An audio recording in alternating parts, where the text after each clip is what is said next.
Hello दोस्तों, आज की क्लास में हम कंडीशनल सेंटेंस करेंगे। कंडीशनल सेंटेंस का मतलब क्या होता है? शर्त वाले वाक्य। शर्त, कंडीशन का मतलब होता क्या होता है? शर्त। और सेंटेंस का मतलब होता है वाक्य। यानी शर्त वाले वाक्य हम यहाँ पर करेंगे। ये एक ऐसा टॉपिक है जो हर एक एग्जाम का बिल्कुल फेवरेट टॉपिक होता है, चाहे वो हरियाणा का एग्जाम हो या फिर एसएससी का हो या फिर किसी भी लेवल का एग्जाम हो। तो अगर उसके अंदर इंग्लिश आती है उस एग्जाम के अंदर, तो ये कंडीशनल सेंटेंस हो ही नहीं सकता कि एग्जाम में ना आए। तो कंडीशनल सेंटेंस का दूसरा नाम होता है इफ कंडीशन सेंटेंसेस या इफ कंडीशनल सेंटेंस बोल सकते हैं हम इसको। यानी जिन वाक्यों में इफ लगा होता है। इफ का मतलब होता है यदि, अगर। यदि अगर जो होता है कि अगर ऐसा हो जाएगा, यदि ऐसा होगा तो ऐसा हो जाएगा, तो इनको बोलते हैं कंडीशनल सेंटेंस। अब देखो, सबसे पहले हमें कंडीशन सेंटेंस की पहचान देखनी है। कंडीशन सेंटेंस की पहचान कैसे होती है? ये तो है ही है कि इसके अंदर इफ लगेगा। और इसकी दूसरी पहचान क्या है कि ये वाक्य कभी भी सिंगल वाक्य के अंदर नहीं दिखाया जा सकता। इस वाक्य को पूरा लिखने के लिए इसके अंदर दो सेंटेंस होते हैं अलग अलग से, जिसमें एक के साथ इफ लगा होता है और दूसरा कोमा लगाकर उसके बाद उस कंडीशन का रिजल्ट लिखा होता है। रिजल्ट लिखने का मतलब क्या है? जैसे इफ का मतलब तो अगर, यदि। यानी सेंटेंस जो पहला होगा या फिर दूसरा होगा, एक उनमें से एक के अंदर इफ लगा मिलेगा। और जो इफ वाला वाक्य होता है उसी को कंडीशनल वाक्य बोलते हैं। सी लिखा हुआ है ये कंडीशन के लिए और आर होता है रिजल्ट। तो जो भी वाक्य जिस पहला हो या दूसरा हो उस वाक्य के अंदर, कंडीशनल सेंटेंस के अंदर जहां पर इफ लगा तो उसी को हम कंडीशन वाला वाक्य बोलते हैं, जहां पर इफ लगा हुआ है। इफ का मतलब यदि। जैसे इफ यू रीड, अगर तुम पढ़ते हो तो पास हो जाओगे। तो ये देखो, कंडीशन आपको दी गई है कि अगर आप ऐसा करते हो तो उसका रिजल्ट क्या होगा कि ऐसा हो जाएगा। जैसे अगर आप पढ़ते हो तो पास हो जाओगे, अगर आप नहीं पढ़ोगे तो फेल हो जाओगे। तो जो दूसरी वाली लाइन है वो उसका रिजल्ट बताती है कि अगर आप ऐसा करते हो या नहीं करते हो तो आपका रिजल्ट ये आएगा। तो यहाँ पर पता चल गया कि कंडीशनल वाक्य कभी एक में नहीं लिख सकते, एक वाक्य के अंदर नहीं लिख सकते। इसके लिए हमेशा दो वाक्य लिखने होते हैं। अब ये जरूर नहीं कि सेंटेंस 1 लिखा हुआ है तो उसी के अंदर इफ आएगा। सेंटेंस 2 में इफ हो सकता है और शुरू पहले रिजल्ट भी दे सकते हैं। पहले रिजल्ट देने का मतलब ये है कि तुम पास हो जाओगे अगर तुम पढ़ते हो, या फिर अगर तुम पढ़ते हो तो पास हो जाओगे। अब यहाँ देखो, ये तो लगा हुआ, तो जो ये तो लगा हुआ है इसके नाम का हम इंग्लिश कुछ नहीं लिखते, बस उसके नाम का कोमा लगा देते हैं हम। ठीक है। और अगर ये रिजल्ट आगे आ जाता तो इफ बीच में आ जाता है। ये इसकी पहचान है। इफ प्लस कंडीशन है, इफ के साथ हमेशा कंडीशन वाला आएगा और बीच में क्या है, ये कोमा है और उसके बाद क्या दे रखा है, आर। आर मतलब रिजल्ट, यानी इफ के साथ कंडीशन फिर रिजल्ट। इस सेंटेंस को हम बोलते हैं करेक्ट। अगर ऐसा लिखा हुआ है तो वो करेक्ट सेंटेंस है। लेकिन अगर इफ के साथ हम आर लगाते हैं, यानी इफ के साथ रिजल्ट लगा देते हैं, तो उसके कोमा लगाकर हम कंडीशन नहीं लिख सकते, इनकरेक्ट हो जाएगा। क्यों? आप ऐसा बोल सकते हैं यदि आप पढ़ते हो तो कंडीशन है पढ़ना, उसका रिजल्ट आएगा पास होना। अगर आप पढ़ते हो तो पास हो जाओगे। ठीक है। अगर ऐसा बोलना ये सही नहीं रहेगी। अगर आप पास हो जाओगे तो तुम पढ़ लोगे, अगर तुम पास हो जाओगे तो पढ़ लोगे, यानी पहले उसको पास करना पड़ेगा फिर पढ़ेगा। नहीं, ऐसा तो नहीं हो सकता। पढ़ बिना पढ़े कैसे पास होगा? तो ये कटा हो जाएगा। तो इसका स्ट्रक्चर देखो, सेंटेंस का स्ट्रक्चर कैसा होता है, यही ये स्ट्रक्चर ही ऊपर वाला, if plus condition comma result. या फिर ऐसा बोल सकते हैं हम, पहले रिजल्ट लिख सकते हैं और इफ के साथ हमेशा कंडीशन। यानी रिजल्ट आगे पीछे कहीं भी ले सकते हो, लेकिन इफ के बाद हमेशा कंडीशन वाला ही आएगा। ठीक है। अब यहाँ देखो, यहाँ पर कोमा लगा हुआ, अगर आप पढ़ते हो, ये देखो ये कंडीशन है पढ़ना और बीच में कोमा लगा हुआ। कोमा कब आएगा? जब इफ के साथ कंडीशन और कंडीशन के बाद रिजल्ट आएगा, तब हमें कोमा लगाना पड़ता है। लेकिन अगर रिजल्ट आगे आएगा तो ये इफ बीच में आ जाएगा। तो इफ एक कंजंक्शन है। कंजंक्शन का मतलब क्या होता है? संयोजक, यानी जो दो या दो से अधिक वाक्यों को जोड़ता है। तो इस सेंटेंस में भी दो ही वाक्य होते हैं, तो भी इनको जोड़ने के लिए इफ कंडीशन, ये एक वाक्य है इफ कंडीशन वाला और एक है वाक्य उसका रिजल्ट बताने वाला। दो वाक्य हो गए तो उनको जोड़ने का काम ये कोमा करेगा। लेकिन अगर हम रिजल्ट आगे लिख लेते हैं और ये इफ कंडीशन बाद में लिखेंगे तब हम कोमा की जरूरत नहीं पड़ेगी, क्योंकि इफ भी एक कंजंक्शन काम करता है और कोमा भी कंजंक्शन काम करता है। और जब इफ बीच में आएगा तो दो कंजंक्शन का यूज नहीं करेंगे, तो इफ ही उसका काम करेगा। तो यहाँ पर क्या नहीं आएगा? कोमा नहीं आएगा। नो कोमा स्ट्रक्चर दोनों सही है। अब देखो, इसको पढ़ते हैं। इफ यू रीड, अगर आप पढ़ते हो कोमा, तो यू विल पास, तुम पास हो जाओगे। या फिर इसको ऐसे भी लिख सकते हो, यू विल पास, तुम पास हो जाओगे। इफ, यदि, यू रीड, तुम पढ़ते हो। यू विल पास, तुम पास हो जाओगे अगर तुम पढ़ते हो। या फिर अगर तुम पढ़ते हो तो पास हो जाओगे। दोनों ही वाक्य ठीक है। आगे देखते हैं। अब देखो, इन वाक्यों को समझने के लिए हमें एक टाइम लाइन को समझना पड़ेगा। अब जिसके टाइम लाइन समझ में आ गई ना, तो उसके लिए वाक्य बिल्कुल आसान हो जाएंगे, नहीं तो इसका रट्टा लगाना पड़ेगा, और रट्टे से आपको पता है कितनी देर हम चीज़ों को याद कर पाएंगे, बिल्कुल भी नहीं हो पाएगा। तो देखो सबसे पहले हमें क्या देखना, प्रेजेंट को, बीच में हमेशा प्रेजेंट को मान के चलना, और उससे पहले हमेशा पास्ट, और उसके बाद हमेशा फ्यूचर मान के चलना। अच्छा, बीच में प्रेजेंट क्यों लगाते हैं हम, क्योंकि हम कोई भी बात है, जैसे आज क्या तारीख है, आज 3 सितंबर है, 3 सितंबर है, तो अगर मैं कहूँ कि 1 सितंबर को ऐसा हुआ था, ठीक है, आपको कैसे पता चलेगा कि वो पास्ट की बात है, क्योंकि आपको आज की डेट का पता है। और अगर मैं 10 सितंबर की बात करूँगा तो आपको लगा कि ये तो फ्यूचर में होने वाले काम, क्योंकि आपको आज की डेट का पता है कि आज तो 3 तारीख है, 3 सितंबर है, और 10 सितंबर तो फ्यूचर में आएगी, और 1 सितंबर है जो पास्ट में चलेगी। यानी कोई भी बात हमें बताने की वो पास्ट की है या फ्यूचर की है, तो उसको प्रेजेंट से कंपेयर किए बिना हम बता ही नहीं सकते कि वो पास्ट की चीज़ है या फ्यूचर की। जैसे भारत 1947 में आज़ाद हुआ, आप कहोगे ये तो पास्ट की बात है, क्योंकि आपको पता है कि आज 2025 चला हुआ और 1947 से पहले आता है। अगर मैं कहूँ कि 2040 के अंदर दुनिया और ज़्यादा तरक्की करेगी, आपको लगेगा कि ये फ्यूचर की बात है, क्योंकि आपको पता है कि ये 2025 चला हुआ, ठीक है। अगर आपको ऐसे ग्रह पे भेज दिया जाए, आपको तारीख नहीं पता, तो आपको क्या पता चलेगी वो फ्यूचर की बात कर रहा है, ठीक है, और या फिर प्रेजेंट पास्ट की है, या फिर प्रेजेंट की है। यानी प्रेजेंट से कंपेयर करे बिना हम ये ही नहीं बता सकते वो पास्ट की बात है फ्यूचर की, तो प्रेजेंट को लिखना बहुत ज़रूरी है। कंडीशनल सेंटेंस को समझने के लिए हमें सबसे पहले टाइमलाइन को समझना पड़ेगा। देखो टाइमलाइन का मतलब होता है समय रेखा, और समय 3 प्रकार के होते हैं, एक पास्ट, एक प्रेजेंट और एक फ्यूचर। तो जो प्रेजेंट होता है वो जब चल रहा है समय है, जैसे हम अभी बात कर रहे हैं तो ये प्रेजेंट है, इसके बाद आने वाला फ्यूचर है, और इससे पहले चला गया पास्ट है।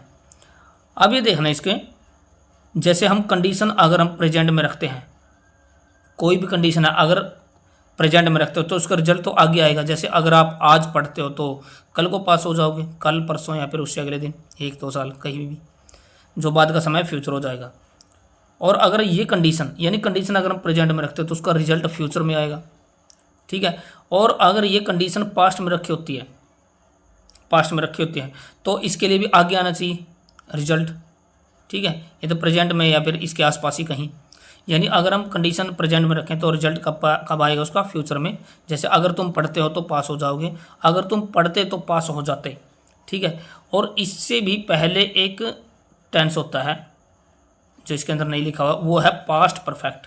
अभी देखो जो ये प्रेजेंट है, इसमें प्रेजेंट टेंस के सभी टेंस आ गए। प्रेजेंट इंडेफिनिट भी इसी के अंदर है, प्रेजेंट कंटिन्यूस भी इसी के अंदर है, प्रेजेंट परफेक्ट भी इसी के अंदर है, और प्रेजेंट परफेक्ट कंटिन्यूस भी इसी के अंदर है, ठीक है।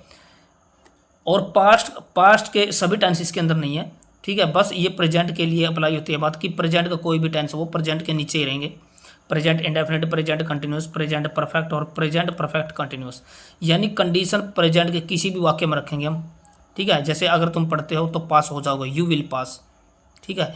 फ्यूचर का मतलब होता है will, shall plus base form, will और शैल में से कोई सा एक, और प्लस में वर्ब की बेस फॉर्म। जैसे यू विल पास, पासिज नहीं कर सकते, पास्ट नहीं कर सकते, विल के बाद शैल के बाद किसी भी मॉडल के बाद बेस फॉर्म आती है। आई विल गो होता है, ना कि आई विल गोज या फिर आई शैल गोज। तो I shall go, I will go, I will come, I will do, I shall do, ये होता है बेस फॉर्म बोलते हैं उसको। तो प्रेजेंट का अगर इंडेफिनिट है, उसके अंदर कंडीशन रखी हुई है, तो उसका रिजल्ट फ्यूचर के इंडेफिनिट में आएगा, चाहे प्रेजेंट का कंटिन्यूस हो, ठीक है। इंडेफिनिट अगर तुम पढ़ते हो तो पास हो जाओगे, अगर तुम पढ़ रहे हो कंटिन्यूस तो पास हो जाओगे, अगर तुम पढ़ चुके हो तो पास हो जाओगे, ठीक है। अगर तुम सुबह से पढ़ रहे हो तो पास हो जाओगे। तो प्रेजेंट के किसी भी टेंस के अंदर अगर हम कंडीशन रखेंगे तो रिजल्ट हमेशा फ्यूचर के इंडेफिनिट में आएगा। लेकिन क्या पास्ट, ये जो पास्ट है ये पास्ट इंडेफिनिट की बात है, जहाँ पर वर्ब की सेकंड फॉर्म यूज होती है। पास्ट इंडेफिनिट में क्या होता है, वर्ब की सेकंड फॉर्म यूज होती है। जैसे आई प्लेड, मैं खेला, ठीक है, आई वेंट, मैं गया।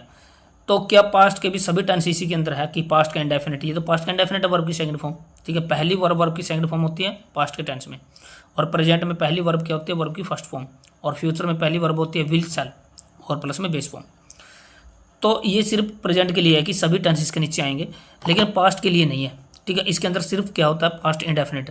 और इसका अगर हमें पास्ट परफेक्ट करना है तो इधर अलग से लिखना पड़ेगा हमें पास्ट परफेक्ट, वो इससे भी पहले होता है पास्ट परफेक्ट।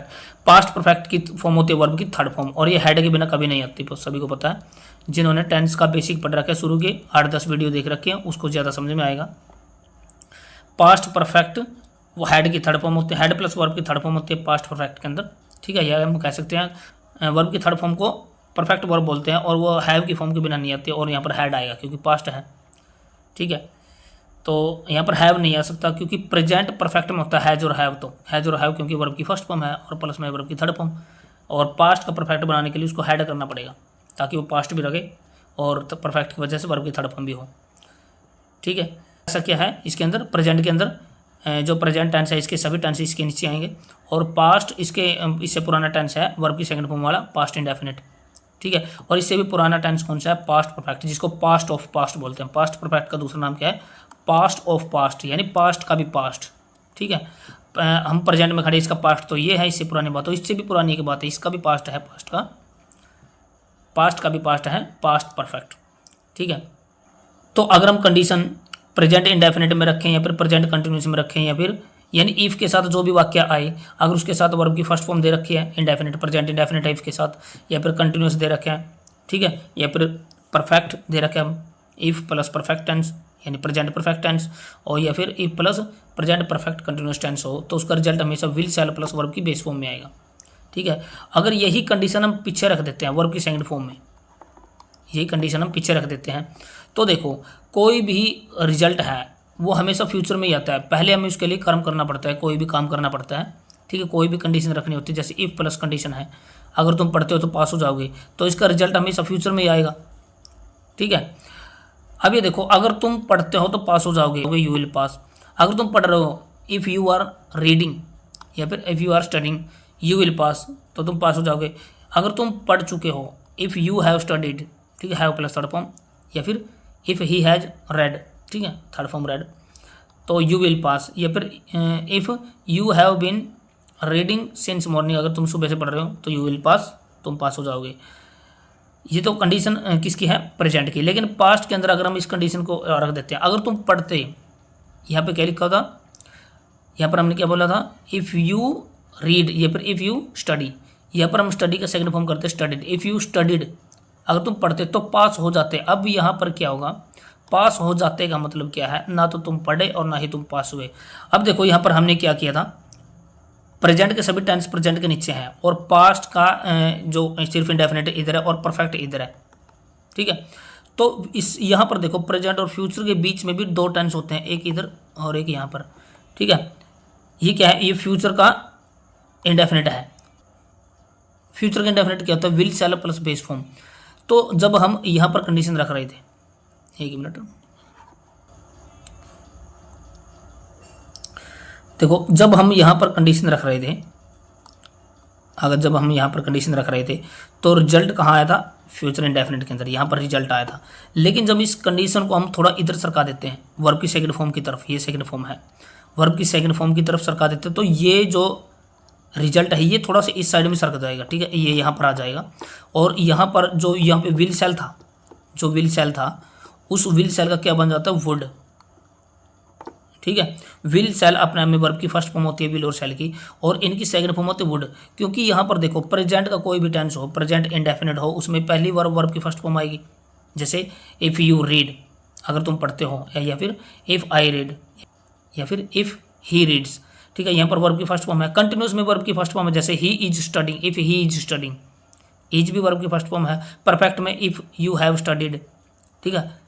कंटिन्यूस में वर्ब की फर्स्ट फॉर्म शुरू में होती है, जैसे इफ़ यू आर स्टडिंग, अगर तुम पढ़ रहे हो। और परफेक्ट में भी वर्ब की फर्स्ट फॉर्म, प्रेजेंट का मतलब वर्ब की फर्स्ट फॉर्म ही होता है, पहली वर्ब की फर्स्ट फॉर्म। प्रेजेंट परफेक्ट के अंदर भी है, इफ़ यू हैव स्टडीड, ठीक है, हैव वर्ब की फर्स्ट फॉर्म है, या फिर if he has studied, has verb की फर्स्ट फॉर्म है।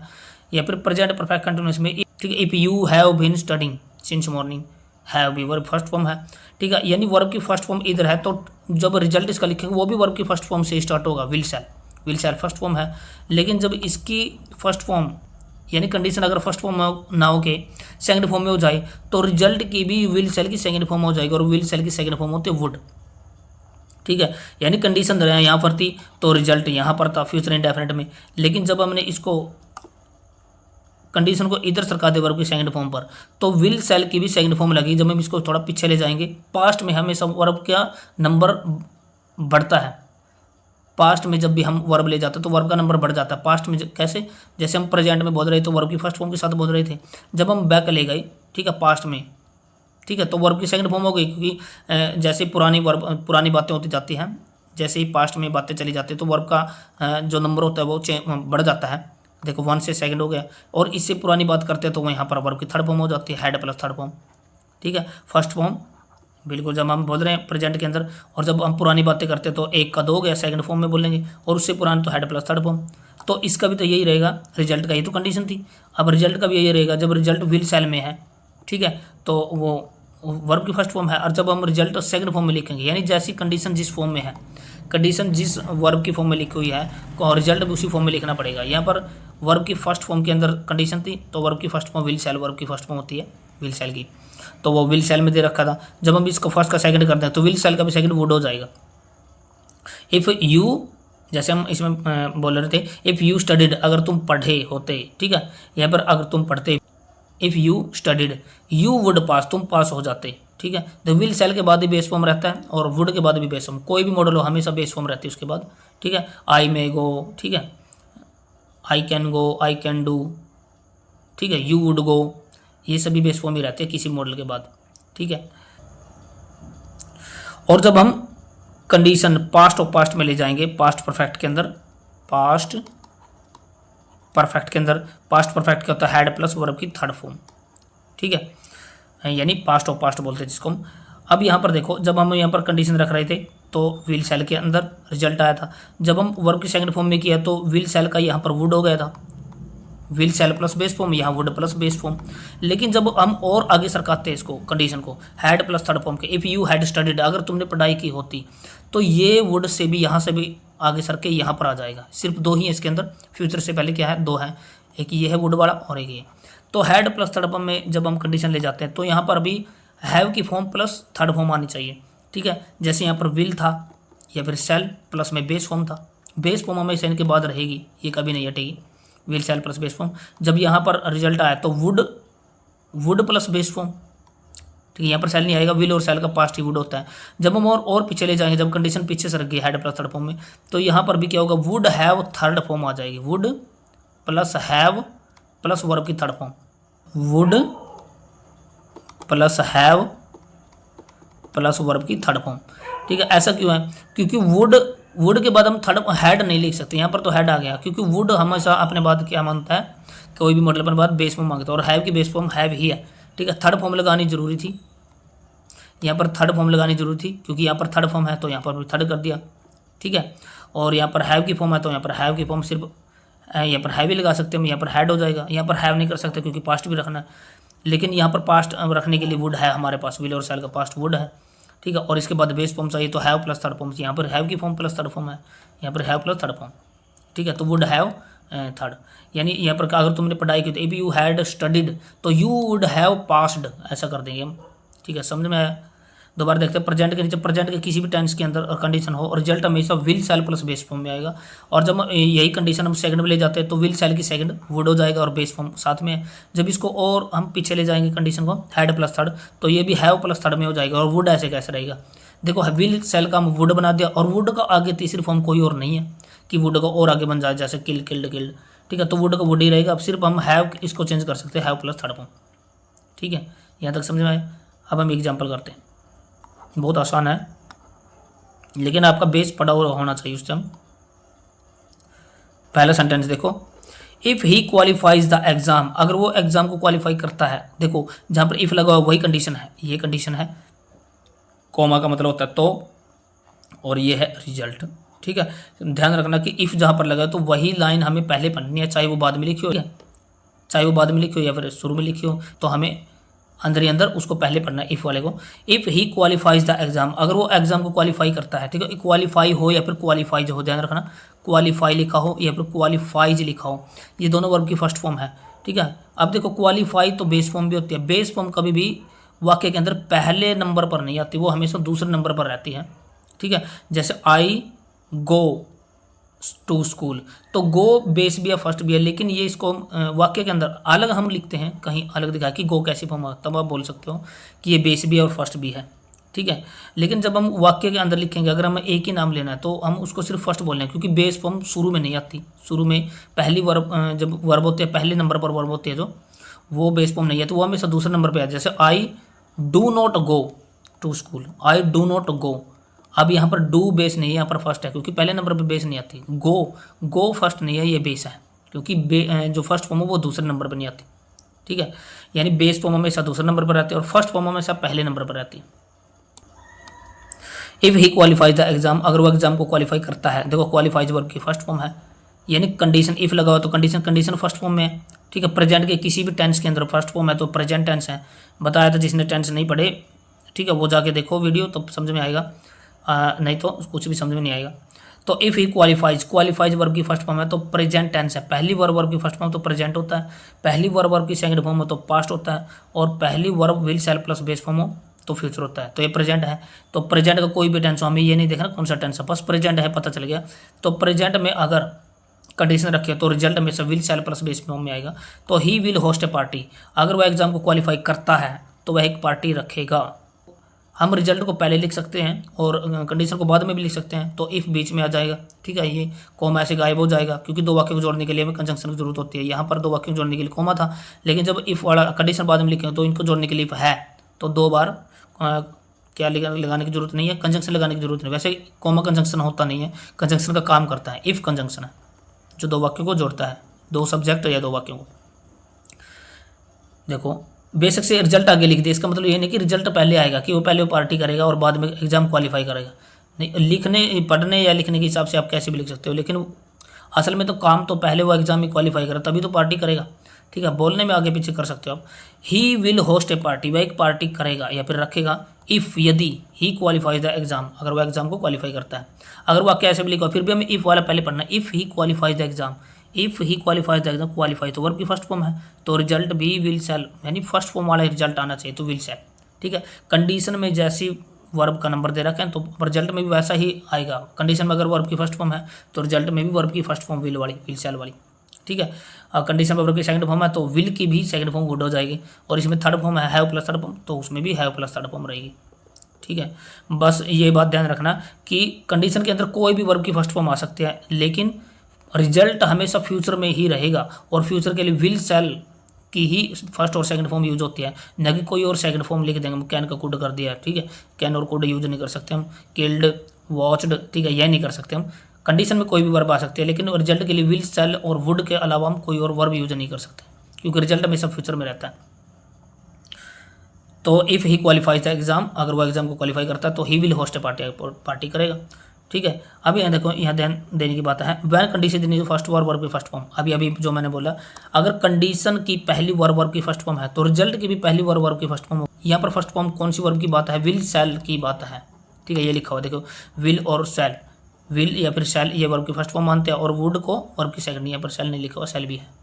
विल और शैल वर्ब की फर्स्ट फॉर्म मानी गई यहाँ पर, और वुड को सेकंड फॉर्म, ठीक है। यानी कंडीशन की पहली वर्ब है जो कंडीशन इफ़ के बाद जो पहली वर्ब दे रखी है, और वो वर्ब की फर्स्ट फॉर्म है, तो रिजल्ट की भी पहली वर्ब की फर्स्ट फॉर्म होगी, यानी विल शैल की बात है। अगर कंडीशन में वर्ब की फर्स्ट फॉर्म है जो, यानी पहली वर्ब की सेकंड फॉर्म दे रखी है, जैसे किल्ड दे रखा हो, स्टडीड दे रखा हो, ठीक है, तो रिजल्ट की भी पहली वर्ब की सेकंड फॉर्म में होनी चाहिए। यहाँ पर वुड की बात है, ठीक है। अगर कंडीशन के अंदर लास्ट वर्ब की थर्ड फॉर्म दे रखी है, लास्ट वर्ब का मतलब फर्स्ट वर्ब क्यों नहीं लिखी, पहली वर्ब, क्योंकि थर्ड फॉर्म होती है पहले नंबर पर कभी नहीं आती। Third form has have had की भी कभी नहीं आती, और जब इससे पहले हैज हैव हैड आ गया है तो ये तो लास्ट वर्ब हो गई ना, वर्ब की थर्ड फॉर्म तो लास्ट वर्ब हो गई, सेकंड या लास्ट बोल सकते हैं इसको। यानी कंडीशन के अंदर अगर थर्ड फॉर्म दे रखी है तो रिजल्ट के अंदर भी थर्ड फॉर्म आनी चाहिए, लेकिन वुड तो रहेगा उसके अंदर, बस हैव और थर्ड हो जाएगा उसके साथ, क्योंकि थर्ड फॉर्म हैव की फॉर्म के भी नहीं आएगा, ठीक है। और वुड इसमें जरूरी है वैसे ही। इफ इट रेन्स, अगर बारिश होती है, रेन्स एस, यही एस लगा रखे तो वर्ब की फर्स्ट फॉर्म है। इफ वाला सेंटेंस हमने पहले पढ़ा, इफ इट रेन्स ये कंडीशन है और ये रिजल्ट है, ठीक है, ये कंडीशन है और ये रिजल्ट है। तो इफ इट रेन्स, अगर बारिश होती है, I shall not go to my school, या फिर I will not go to my school, मैं अपने स्कूल नहीं जाऊंगा, ठीक है। वर्ब की फर्स्ट फॉर्म यानी प्रेजेंट टेंस के अंदर ये प्रेजेंट इंडेफिनिट के अंदर कंडीशन दे रखी है, तो रिजल्ट हमेशा फ्यूचर के इंडेफिनिट में आएगा। प्रेजेंट इंडेफिनिट है तो फ्यूचर का इंडेफिनिट में रिजल्ट, ठीक है। तो या फिर इसको पहले लिख सकते हैं, I shall not go to my school if it rains, अगर मैं स्कूल नहीं जाऊँगा अगर बारिश होती है। ये देखो इफ प्लस प्रेजेंट और फ्यूचर इंडेफिनिट के अंदर, यानी इफ के बाद जो वाक्य दे रखे वो प्रेजेंट टेंस का कोई भी वाक्य हो, प्रेजेंट इंडेफिनिट हो, प्रेजेंट कंटिन्यूस हो, ठीक है, परफेक्ट हो, परफेक्ट कंटिन्यूस हो, तो किसी भी टेंस की बात है वो कंडीशन होगी और उसका रिजल्ट हमेशा फ्यूचर के इंडेफिनिट मिलेगा। ये फ्यूचर इंडेफिनिट का मतलब विल शैल प्लस वर्ब की बेस फॉर्म, ठीक है, अभी हमने पढ़ा ये। If he comes here on time, अगर वो यहाँ पर टाइम पर आता है, कम्स वर्ब की फर्स्ट फॉर्म है तो प्रेजेंट का कोई भी टेंस हो बस ये पता चलेगा कि प्रेजेंट है। प्रेजेंट के अंदर तो ये सभी के लिए अप्लाई होता है कि उसका रिजल्ट तो will shall plus base form में रहेगा। अगर वो टाइम पर आता है, he will take us to picnic, वह हमें पिकनिक पर ले जाएगा, ठीक है। If Ravi has completed the project, देखो हैज़ वर्ब की फर्स्ट फॉर्म है और ये थर्ड फॉर्म है, तो फर्स्ट फॉर्म का मतलब प्रेजेंट, थर्ड फॉर्म का मतलब परफेक्ट, तो प्रेजेंट का परफेक्ट है तो प्रेजेंट का ही, ठीक है। प्रेजेंट का कोई भी टेंस हो तो हमें यही देखना नहीं होता कि रिजल्ट कैसे होगा, तो will shall plus base form में रहेगा। हाँ, पास्ट इंडेफिनिट और पास्ट परफेक्ट थोड़ा अलग अलग दे रखे होते हैं अलग अलग समय पर, लेकिन प्रेजेंट का कोई भी टेंस उसके नीचे ही रहेगा, उसका रिजल्ट हमेशा will shall plus base form में। If Ravi has completed the project, अगर रवि ने प्रोजेक्ट कंप्लीट कर लिया है या फिर अगर रवि कंप्लीट कर चुका है अपने प्रोजेक्ट को, he will submit it to the director, वह इसको डायरेक्टर को सबमिट कराएगा। If they are sitting in the library, अब देखो ये प्रेजेंट का कंटिन्यूस है, कैसे पता चला कि आर वर्ब की फर्स्ट फॉर्म है तो प्रेजेंट और आईएनजी का मतलब कंटिन्यूस, तो प्रेजेंट कंटिन्यूस, तो प्रेजेंट का तो कोई भी टेंस हो जाए यहाँ तो विल शैल ही रहेगा बस, और प्लस में base form. If they are sitting in the library, अगर वो लाइब्रेरी में बैठे हैं, I will not disturb them, मैं उनको डिस्टर्ब नहीं करूँगा या फिर करूँगी। I shall go to a tour, मैं टूर पर जाऊँगा, पहले कंडीशन रिजल्ट दे दिया पहले, क्यों कैसे पता चला, क्योंकि इफ़ नहीं लगा हुआ, इफ़ के बाद वाला ये कंडीशन होती है। I shall go to a tour, मैं टूर पर जाऊँगा, इफ़ यदि they have given me some money, अगर वो उन्होंने मुझे कुछ पैसे दे दिए हों, ठीक है, यानी अगर वो पैसे दे देते हैं तो क्या करते हैं हम, मैं टूर पे चला जाऊँगा। देखो हैव वर्ब की फर्स्ट फॉर्म है, ये बेस भी है फर्स्ट भी है, लेकिन यहाँ पर फर्स्ट है क्योंकि बेस फॉर्म पहले नंबर पर नहीं आती, कंडीशन नहीं है। देखो ये अलग से सेंटेंस है, कंडीशन में पहली वर्ब दे रखी है हैव और दूसरी वर्ब गिवन थर्ड फॉर्म, तो ये बेस नहीं है, ये तो फर्स्ट है, तो फर्स्ट फॉर्म है तो प्रेजेंट टेंस और प्रेजेंट का कोई भी टेंस हो तो result will shall plus base form में आएगा। सारिया will prove herself a genius, सारी अपने आप को जीनियस प्रूव करेगी, ये रिजल्ट है। If I give her a chance, अगर मैं उसे एक चांस दे देता हूँ, देखो विल शैल ये वर्ब की फर्स्ट फॉर्म पहले ये पढ़ेंगे। If I give her a chance, अगर मैं उसे एक चांस देता हूँ तो सारिया अपना जो अपने आप को जीनियस प्रूव कर देगी, ठीक है। वर्ब की फर्स्ट फॉर्म तो ये भी तो वर्ब की फर्स्ट फॉर्म है विल शैल, सभी में ऐसा है ऊपर वालों में, ये फर्स्ट फॉर्म तो विल भी first form, shall first form तो हैव भी first form, Ravi has first form है तो विल भी फर्स्ट फॉर्म है, ठीक है, आसान है बिल्कुल। ऊपर देखो कम्स वर्ब की फर्स्ट फॉर्म है तो विल भी फर्स्ट फॉर्म है, समझ में आया। Team India will win, team India जीतेगी, वर्ब की फर्स्ट फॉर्म है तो इसमें भी फर्स्ट फॉर्म आनी चाहिए। देखो plays, team India will win, team India जीतेगी। इफ़ विराट प्लेज, अगर विराट खेलता है, ये फिर बोल सकते हैं इफ़ विराट प्लेज, अगर विराट खेलता है, team India will win, team India जीतेगी, ठीक है। आगे देखो अभी सेकंड फॉर्म वाला आ गया, ठीक है। If he qualified the exam, अब देखो if he qualified the exam, अगर वो एग्ज़ाम को क्वालिफाई करता, ध्यान रखना यहाँ पर इफ़ लगा हुआ है इस करके, इसका मतलब होगा अगर वो क्वालिफाई करता, अगर यहाँ इफ़ काट दें हम तो इसको पढ़ो ही क्वालिफाइड द एग्ज़ाम, उसने एग्ज़ाम को क्वालिफाई कर दिया, ठीक है। देखो इफ़ लगाने से कितना मीनिंग चेंज हो जाता है। ही क्वालिफाइड द एग्ज़ाम, उसने एग्ज़ाम को क्वालिफाई कर दिया, जैसे हम बोलते हैं आई वेंट, मैं गया, ठीक है। ही वेंट, वह चला गया, तो ही किल्ड द डियर, उसने भालू को मार दिया। अगर इफ़ लगा दे if he killed the bear, अगर वो भालू को मारता, ऐसा हो जाता है, तो इफ़ लगाने से क्या हो जाता है, अनफुलफिल एक्शन हो जाता है कि अगर वो ऐसा करता, अनफुल मतलब लेकिन किया नहीं, ठीक है, अनफुलफिल एक्शन हो जाता है कि जो फुल नहीं किया, कंप्लीट नहीं किया उस एक्शन को। If he qualified the exam, अगर वो एग्ज़ाम को क्वालिफाई करता, सेकंड फॉर्म, ठीक है। यदि इफ़ लगा हुआ, कंडीशन सेकंड फॉर्म में दे रखी है, कंडीशन सेकंड फॉर्म में है क्योंकि इफ़ लगा हुआ, इफ़ की वजह ये कंडीशन है और सेकंड फॉर्म यहाँ दे रखी है, तो if condition E plus condition second form में, तो रिजल्ट भी सेकंड फॉर्म में आना चाहिए। वैसे रिजल्ट विल शैल में आना चाहिए, विल शैल का वुड हो जाएगा बस। If he qualified the exam, अगर वो एग्ज़ाम को क्वालिफाई करता, he would host A party, वह एक पार्टी रखता, लेकिन रखे नहीं ठीक है, अनफुलफिल एक्शन है, ठीक है, क्योंकि ना तो उसने एग्जाम को क्वालिफाई किया और ना ही उसने पार्टी रखी। इसको आगे पीछे लिख सकते हैं। He would host A party, ये वर्ब की सेकंड फॉर्म है तो सेकंड फॉर्म, और यहाँ बेस फॉर्म है तो यहाँ पर भी सेकंड फॉर्म आएगी, ठीक है। देखो वुड, अभी ये मत देखना कि इसके बाद तो बेस फॉर्म है नहीं। देखो यहाँ पर base form I N I, इसका क्या है, will shall would can could में माइट मास्ट, जितने मॉडल वो तो बेस फॉर्म अपने साथ रखेंगे ही, ठीक है। याद करो हमने टेंस के अंदर क्या किया था कि दूसरी वर्ब ये तो बेस फॉर्म हो या दे ही ना रखे तो इंडेफिनिट होता हो, ठीक है। इफ़ ही क्वालिफाइड, ये कौन सा टेंस हुआ, क्वालिफाइड वर्ब की सेकंड फॉर्म है तो पास्ट हुआ, और कोई दूसरी वर्ब इसके बाद नहीं है तो इंडेफिनिट हुआ। अगर दूसरी वर्ब होती तो बेस ही तो होती वो, ठीक है। तो बेस हो या ना हो तो इंडेफिनिट ही रहता है।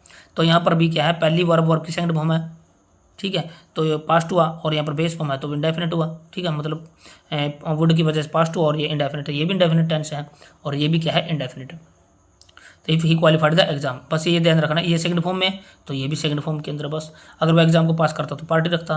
इफ़ इट रेंड, अगर बारिश होती सेकंड फॉर्म में तो रिजल्ट भी सेकंड फॉर्म में आना चाहिए, वुड सेकंड फॉर्म के अंदर, ठीक है। अगर यहाँ पर कहीं थर्ड फॉर्म लिखी होती तो यहाँ भी करते हैं हम थर्ड फॉर्म। अगर बारिश होती, I would not go to my school, मैं स्कूल नहीं जाता, मतलब ना तो बारिश हुई और ना मैं घर रहा, स्कूल में चला गया था। देखो इसी के बारे में लिखा हुआ, इफ प्लस पास्ट, यानी इफ के बाद अगर पास्ट टेंस दे रखे, यहाँ पर सेकंड फॉर्म की बात है, ठीक है, सिर्फ सेकंड फॉर्म, ठीक है। कंडीशन के अंदर पास्ट के जो सेकंड फॉर्म इंडेफिनिट अलग यूज किया जाता है, उसके बाद हेड प्लस थर्ड फॉर्म अलग यूज किया जाता है।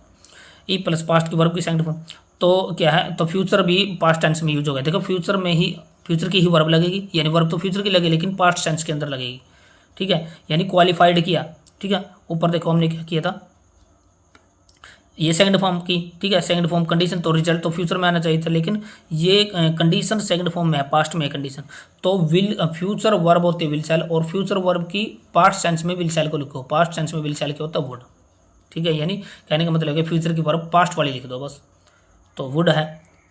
चल देखो, he would take us to picnic, वह हमें पिकनिक पर ले जाता, ही वुड सेकंड फॉर्म में, रिजल्ट है क्योंकि इफ नहीं है यहाँ पर तो रिजल्ट है, तो कंडीशन भी सेकंड फॉर्म में होगी। तो if he came here on time, अगर वो यहाँ पर समय पर आता, हमें वो पिकनिक पर ले जाता अगर वो समय पर आता। If I give her a chance, अगर मैं उसे एक चांस देता, सेकंड फॉर्म में, तो ये भी सेकंड फॉर्म में, ठीक है। अगर मैं उसे एक चांस देता तो ये सरिता है, Sarita will prove herself a genius, वो अपने आप को जीनियस प्रूव करती, ना तो मैंने उसे चांस दिया और ना उसने अपने आप को प्रूव किया, ठीक है। तो अनफुलफिल एक्शन है। इफ विराट प्लेड, अगर विराट खेलता, मतलब खेला नहीं, सेकंड फॉर्म में है तो टीम इंडिया वुड विन, ये भी सेकंड फॉर्म में, ठीक है। ये बेस फॉर्म में साथ रखता है, अकेला नहीं आएगा कभी मॉडल, ये आ जाता है, कोई भी वर्ब अकेले आ सकती है, ठीक है। अगर हम इसके बाद बेस फॉर्म लगाना चाहें तो फिर भी आ जाता है। If Virat did not play कर सकते हैं हम, अगर वो नहीं खेलता तो टीम इंडिया जीत जाती या फिर नहीं जीतती, ठीक है। If Virat did not play team India would win, ठीक है। तो उसके बाद भी बेस फॉर्म और वहाँ पर प्ले, यहाँ पर जरूरत नहीं थी बेस फॉर्म की इसलिए हमने नहीं लगाया। तो देखो पास्ट परफेक्ट के अंदर आओ, अब देखो जब पास्ट परफेक्ट क्या होता है, हैड प्लस वर्ब की थर्ड फॉर्म, पास्ट परफेक्ट क्या होता है, हैड प्लस वर्ब की थर्ड फॉर्म, ठीक है। तो मतलब हैव की कोई भी फॉर्म प्लस थर्ड फॉर्म यहाँ पर आ गया। तो फ्यूचर में भी ऐसा ही होना चाहिए कि हैव प्लस थर्ड फॉर्म आनी चाहिए, ठीक है। लेकिन वुड वहाँ पर जरूरी है क्योंकि विल फ्यूचर का पास्ट टेंस के अंदर लिखना हमें, ठीक है। फ्यूचर की वर्ब पास्ट टेंस के अंदर तो वुड हो गई, ठीक है। और जैसे यहाँ पर हैड प्लस थर्ड फॉर्म लिखा हो कंडीशन में, तो यहाँ पर हैड प्लस थर्ड फॉर्म ना आके हैव प्लस थर्ड फॉर्म हो जाएगी, क्योंकि यहाँ पर हैड नहीं लिख सकते हम, क्योंकि वुड तो हमेशा फ्यूचर कंडीशन जो रिजल्ट है, रिजल्ट के अंदर विल की कोई ना कोई फॉर्म रहेगी, तो विल सेल या फिर वुड, तो यहाँ पर रिजल्ट में विल ये पास्ट में दे रखा है तो वुड ही लिखना पड़ेगा। इसके बाद हैड नहीं कर सकते क्योंकि वुड तो हमेशा बेस फॉर्म मांगता है और हैव बेस फॉर्म है। देखो दूसरे नंबर पर बेस फॉर्म आ रही, ठीक है, पहले नंबर पर तो ये है वुड, और हैव की कोई भी फॉर्म उसके बाद थर्ड फॉर्म लगती है, यानी हैव प्लस थर्ड फॉर्म यहाँ भी है, हैव प्लस थर्ड फॉर्म यहाँ पर वुड जरूर था, तो वुड ने अपने हिसाब से हैड को हैव चेंज करके अपने पास रख लिया क्योंकि इसे बेस फॉर्म चाहिए थी, और यहाँ पर हैड चल जाएगी, ठीक है। If he had qualified the exam, देखो हैड प्लस वर्ब की थर्ड फॉर्म, ये क्या है, हैड प्लस थर्ड फॉर्म, मतलब हैव की कोई ना फॉर्म प्लस थर्ड फॉर्म, यहाँ पर हैव प्लस थर्ड फॉर्म हो गया, ठीक है। If he had qualified the exam, अगर उसने एग्जाम को क्वालिफाई कर दिया होता, ये और भी पास्ट की बात हो गई। ही would have hosted A party, उसने पार्टी रख दी होती, मतलब ना तो उसने एग्जाम को क्वालिफाई किया और ना ही उसने पार्टी रखी। अगर यहाँ पर वर्ब की फर्स्ट फॉर्म होती तो will shall plus base form सीधा, अगर यहाँ पर सेकंड फॉर्म है तो वुड प्लस बेस फॉर्म सीधा, लेकिन अगर यहाँ पर हैड प्लस थर्ड फॉर्म है तो यहाँ पर हैव और आ जाएगा, have plus third form, would रहेगा ही। यानी विल शैल सिर्फ एक ही कंडीशन में रखता है, जब हम प्रेजेंट का कोई टेंस यहाँ पर लिखते हैं तो will shall plus base form. अगर यहाँ पर पास्ट हो जाता है पास्ट इंडेफिनिट तो वो विल का वुड हो जाएगा बेस फॉर्म। ऐसे कैसे, यहाँ पर हैड थर्ड कर दे तो वुड हैव थर्ड हो जाएगा, बस सिंपल है। अगर उसने एग्जाम को पास कर दिया होता तो उसने एक पार्टी रख दी होती। इफ़ इट हैड रेन्ड, अगर बारिश हुई होती, third form had plus third form, तो यहाँ पर भी have plus third form. I wouldn't have gone to my school, मैं स्कूल नहीं गया होता, मैं अपने स्कूल नहीं गया होता अगर बारिश हो गई होती। ना बारिश हुई ना मैं घर रहा। He would have taken us to picnic, would have third form, ठीक है, तो यहाँ पर हैड प्लस थर्ड फॉर्म होगी, समझ में आई। ये वुड है, विल की कोई ना कोई फॉर्म है, इस करके रिजल्ट है, ठीक है। यहाँ पर ऐसा बोल सकते हैं, यहाँ पर इफ़ नहीं है तो रिजल्ट है ये, इफ वाली कंडीशन होती है। If he had come, had plus third form, come here on time, simple है, ठीक। आप वर्ब देख के भी क्वेश्चन को टिक कर सकते हो, पूरा सेंटेंस पढ़ने की जरूरत ही नहीं पड़ेगी, क्योंकि हमें तो उसी के हिसाब से सेट करना है वर्ब के हिसाब से। If I had given a chance, मैंने इसको एक चांस दिया होता, वर्ब की third form had plus third form, तो I she would have proved herself a genius, वो अपने आपको जीनियस प्रूव कर देती। Team India would have won, ठीक है, win won won third form, have plus third form, would have third, तो यहाँ पर हैड प्लस थर्ड फॉर्म होना चाहिए। Team India would have von if Virat had played, अगर विराट खेला होता तो टीम इंडिया जीत गई होती, समझ में।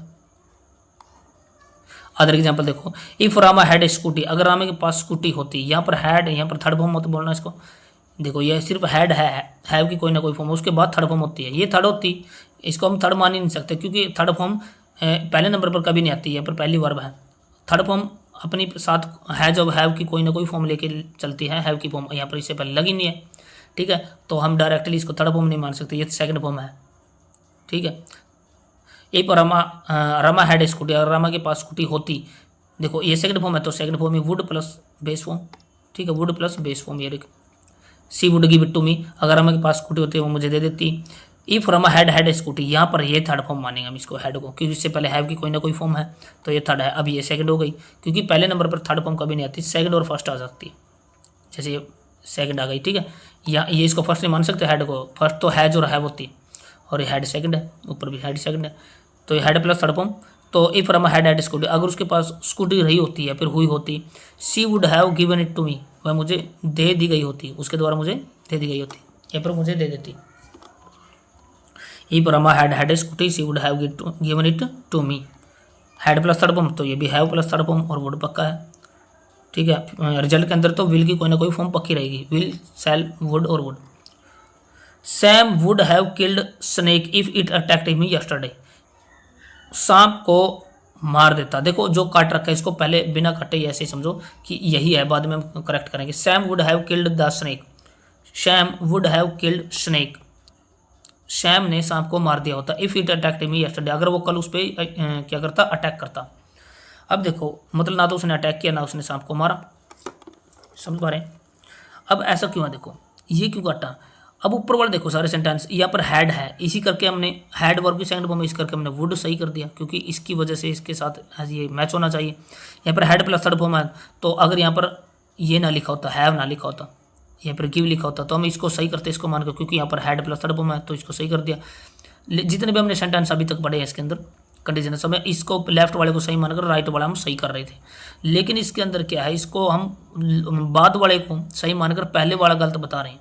क्यों, अब देखो जरूर, वैसे तो ये आना चाहिए था कि Sam would have killed snake, Sam ने सांप को मार दिया होता। If it attacked him yesterday, अब यहाँ पर यस्टरडे आया हुआ, देखो जैसे देखो इसको सही मानकर हमें इसको गलत बताना पड़ेगा। क्यों, क्योंकि एग्जाम के अंदर क्या आता है, देखो जिसने टेंस की पास्ट इंडेफिनिट की वीडियो देखी है तो वहाँ पर देखो जहाँ पर एगो लिखा हो, यस्टरडे लिखा हो, ठीक है, बिफोर लिखा हो, तो वो हमेशा वर्ब की सेकंड फॉर्म के लिए, पास्ट इंडेफिनिट के लिए होते हैं। ये कीवर्ड हमने उसके अंदर याद किए थे, यानी यस्टरडे कहीं भी लिखा हो तो उस टेंस के अंदर वर्ब की सेकंड फॉर्म लगा देनी है। यस्टरडे है तो सेकंड फॉर्म पक्की लगेगी।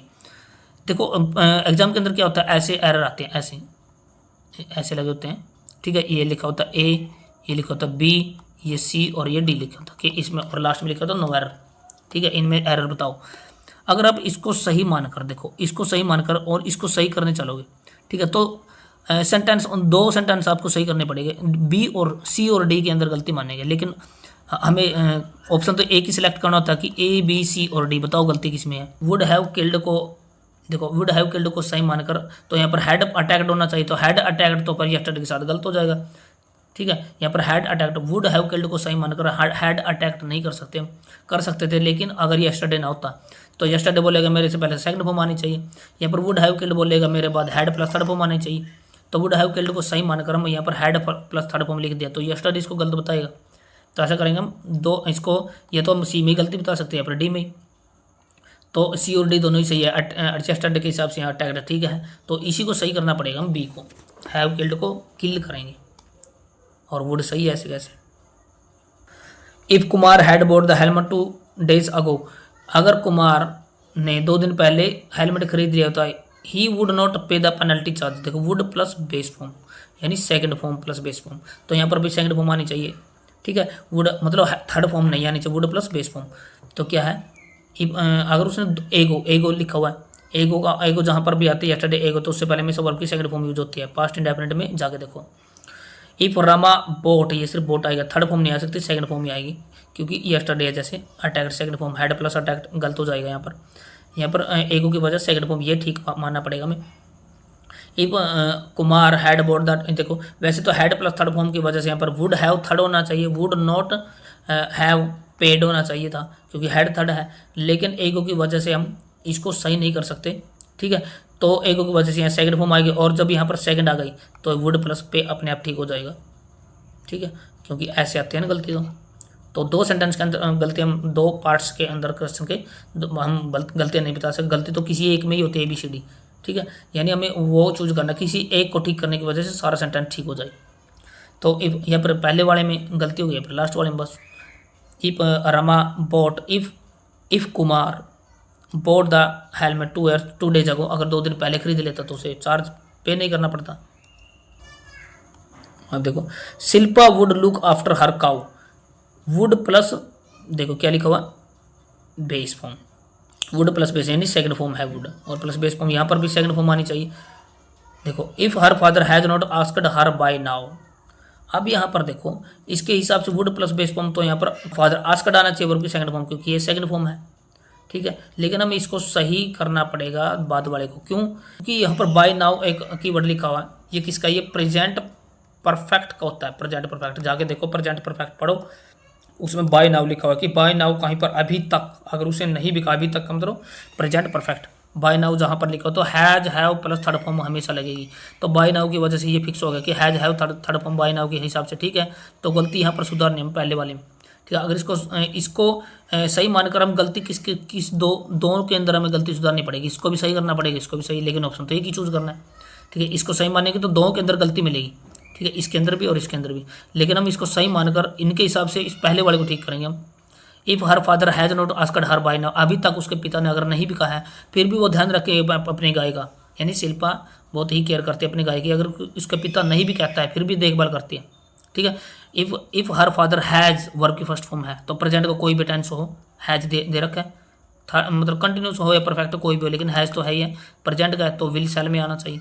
Shilpa will look after her cow, अपनी गाय का ध्यान रखेगी, इफ यदि उसका फादर ना भी कहता है, यानी या फिर उसके फादर ने अभी तक ना भी कहा हो, फिर भी वो ध्यान रखेगी, बाय नाउ का मतलब अभी तक। समझ में आया।